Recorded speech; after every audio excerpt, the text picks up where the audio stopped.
You've completed your background reading and have a good idea of the social justice problem you're researching.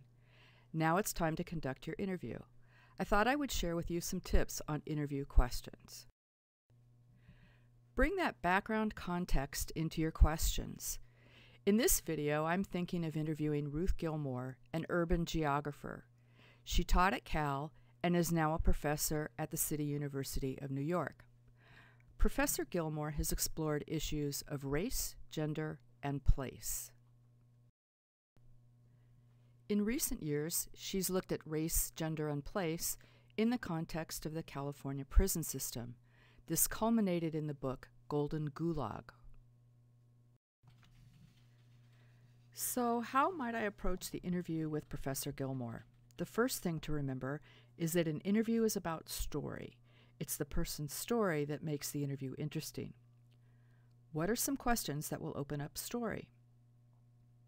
Professor Gilmore, I know that you are a geographer, but I think of geographer as someone who measures things about the land or maybe makes maps. Would you explain your concept of geographer? You've called yourself an activist. How would you define that term, and what is the story of how you came to be an activist? I listened to your lecture at Evergreen State College's Diversity Lecture Series. You discussed your work on prisons. What do you see are the key connections between race, gender, class, and the prison system? What would be an example of an impact the construction of prisons has had on impoverished communities? You have spoken to dozens of family members of prisoners and have seen the effects of incarceration on those family members. Would you share a story with me about one of the people you spoke with?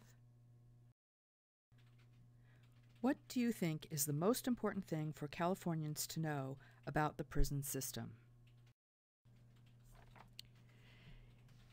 Depending on what Professor Gilmore has said, I've asked some follow-up questions, but now it's time to bring the interview to a close. I usually do this by asking two final questions. The first, is there anything that I haven't asked you about that you want to tell me? And second, may I contact you again if I have a follow-up question? Now, a strong handshake and thank you. You will follow up with a more formal email or note thanking your interviewee for their time and valuable insights. Back at the ranch, you'll write up your interview. I hope you've had a wonderful and informative experience.